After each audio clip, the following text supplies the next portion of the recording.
Auzubillahi minash-shaytanir-rajim. Bismillahir-rahmanir-rahim. My name is Jamal Shah. I'm starting Run and Martin from today, and we'll cover the whole book step by step and compile it in my playlist. So stay tuned with me. The language, the medium which I choose is Urdu. So let's take a start from chapter 1. Chapter 1, the sentence. Sentence, a group of words which makes complete sense is called a sentence. यानी sentence क्या है? अल्फाज का मजमूआ जो हमें पूरा मतलब देता है उसको हम sentence कहते हैं. ठीक है. अब मज़ीद इसकी kinds of sentence पढ़ते हैं कि sentence में कितनी kinds हैं. Kinds of sentence.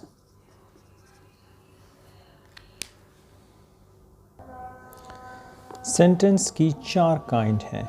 डिक्लेरेटिव और assertive sentence, interrogative sentence, imperative sentence और एक्सक्लेमेटरी सेंटेंस. आगे इनको मज़ीद पढ़ते हैं एक एक को.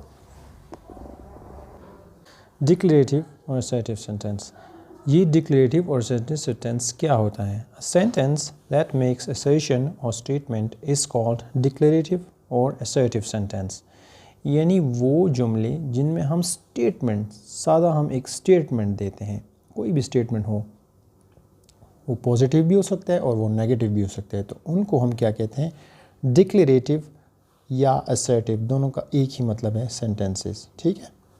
अब आप देखें यहाँ पे अफर्मेटिव और पॉजिटिव जो है ये दोनों एक ही अल्फाज हैं. यानी आप इसको अफर्मेटिव सेंटेंस भी कह सकते हैं, पॉजिटिव यानी मुस्बत जो जुमले होते हैं. ठीक है. अच्छा, यहाँ पे देखें, मैंने एग्जांपल के साथ आपको समझाया, ही प्लेस क्रिकेट. अच्छा, यहाँ पे नेगेटिव में क्या होता है? नेगेटिव सेंटेंस में he does not play cricket. ठीक है. ये डिक्लेरेटिव में डिवाइड है 2 पर. ठीक है. 2 सेंटेंसेस पर मज़ीद डिवाइड है, जिसको अफर्मेटिव और पॉजिटिव कहते हैं और नेगेटिव. ये बड़ा सिंपल है, आपने इसको याद रखना है. अब ये बड़ा सिंपल है. दूसरा हमारा क्या था? Interrogative sentences. कौन से सेंटेंसेस होते हैं? आप इसकी डेफिनेशन देख लें. अ sentence that ask a question, यानी वो जुमले जिसमें हम सवाल पूछते हैं, इस कॉल्ड इन इंटरोगेटिव सेंटेंसेस. उसको हम इंटरोगेटिव सेंटेंसेस कहते हैं, यानी पूछ गछ. देखें, इंटरोगेशन हमने सुना होगा, आप लोगों ने भी सुना होगा कि इंटरोगेशन क्या कहते हैं? हम पूछ गछ को कहते हैं. पुलिस ने उनसे इंटरोगेशन की, सवाल जवाब किए, तो सवाल को हम क्या कहते हैं? जब पूछ गछ की बात आ जाती है तो इंटरोगेशन. ये सारे एक ही अल्फाज हैं. अब एग्जाम्पल में आपको समझ आ जाएगी. यानी देखें, व्हाट इज़ योर नेम, आपका नाम क्या है? Do you play cricket. और इसमें हम क्या करते हैं? सवालिया निशान लाजमी डालते हैं. मैं आपसे पूछ रहा हूँ कि क्या आप क्रिकेट खेलते हैं, आपका नाम क्या है? तो इसको क्या कहते हैं हम?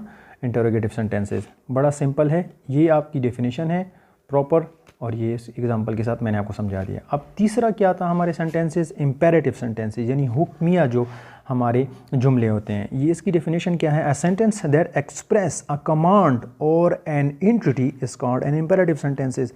यानी वो जुमले जिसमें किस चीज़ का इजहार हो? एक्सप्रेसेस.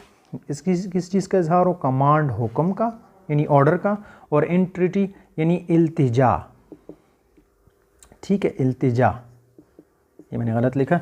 इल्तिजा जो है हम क्या, अब आपको जो है ना इसकी, इन दोनों की समझ किससे आएगी? एग्जाम्पल से. एग्जाम्पल में है डायरेक्ट कमांड है, ओपन द डोर. आपने डायरेक्ट उसको कहा ओपन द डोर, दरवाज़ा खोलो. ठीक है. आपने डायरेक्ट उसको कमांड दिया, हुक्म दिया. और इसमें थोड़ा सा यूफेमिज़म आ जाता है, थोड़ी सी आप सॉफ्ट बात करते हैं, थोड़ा सा आप रिस्पेक्ट देते हैं कि could you please start the car, क्या आप मेरे लिए गाड़ी स्टार्ट कर सकते हैं? तो ठीक है, ये फिर इंट्रिटी यानी इल्तिजा, रिक्वेस्ट में आ जाता है. ठीक है. ये कमांड और ऑर्डर में आ जाता है. ठीक है. इसको हम ऑर्डर और कमांड, और ये इंट्रिटी जो है ये फिर क्या आ जाता है? ये इल्तिजा और रिक्वेस्ट आप कह सकते हैं. ठीक है. तो ये बड़ा सिंपल है. ये इसकी डेफिनेशन, ये एग्जांपल. अच्छा, ये चौथा जो लास्ट वन है ना, ये एक्सक्लेमेटरी सेंटेंस है. एक्सक्लेमेटरी सेंटेंस सबको पता है, स्ट्रॉन्ग फीलिंग्स जिसमें हम कहते हैं. ठीक है. अब देखें, इसकी बड़ी सिंपल डेफिनेशन है. A sentence that expresses strong feeling is called N exclamatory sentences. वो जुमले जिसमें हम किस चीज़ का इजहार करते हैं? यानी स्ट्रॉन्ग फीलिंग्स का इजहार करते हैं. ठीक है. स्ट्रॉन्ग फीलिंग्स क्या होती हैं? एग्जांपल से आपको समझ आ जाएगी. हम कहते हैं ना, हुर्रा, खुशी का एक साइन है. ठीक है. Hurray, we have won the match. हम कहते हैं ना, हर लैंग्वेज के जो हैं अपने एक्सक्लेमेशंस हैं, एक्सक्लेमेटरी वर्ड्स हैं। तो इंग्लिश की ये हैं, जब हम कोई खुशी का इजहार करते हैं, ये खुशी के इजहार के लिए हम जब खुशी होती है, इंसान खुश होता है, तो hurray we have won the match, यानी हुर्रा हमने जो है मैच जीत लिया है। और ये गम के लिए हम इजहार करते हैं। तो ये आपने एक चीज़ में जो आपको समझाना चाह रहा था ना, कि स्ट्रॉन्ग फीलिंग्स जो है ना, स्ट्रॉन्ग फीलिंग्स में हमारे पास खुशी और गम, ठीक है, और सडन जितनी भी फीलिंग्स हैं, ठीक है, बस खुशी और गम को आप याद रखें कि ये दोनों इसमें शामिल होते हैं, ठीक है। तो हम देखें hurrah we have won the match, और alas my uncle passed away, ये मेरे जो अंकल हैं, जो मेरे चाचा हैं, वो अब इस दुनिया में नहीं रहे। तो ये गम की बात है और वो खुशी की है। तो ये दोनों जो एक्सक्लेमेटरी वर्ड्स इनके लिए यूज़ हुए हैं, ठीक है, इन दोनों सेंटेंसेस को हम एक्सक्लेमेटरी सेंटेंसेस कहते हैं। तो उम्मीद है आप लोगों को इससे ये 4 जो आज हमने सेंटेंस पढ़ा, उसकी डेफिनेशन और 4 जिसकी काइंड्स हैं आपको क्लियर होंगी। मज़ीद वीडियो देखने के लिए इस चैनल को सब्सक्राइब करें। मैं आपकी रन मार्टिन की बुक में से सारी जो चीज़ें हैं वो आहिस्ता आहिस्ता वीडियो अपलोड करके प्लेलिस्ट में क्लियर करूँगा। दुआओं में याद रखिए। अल्लाह हाफिज़।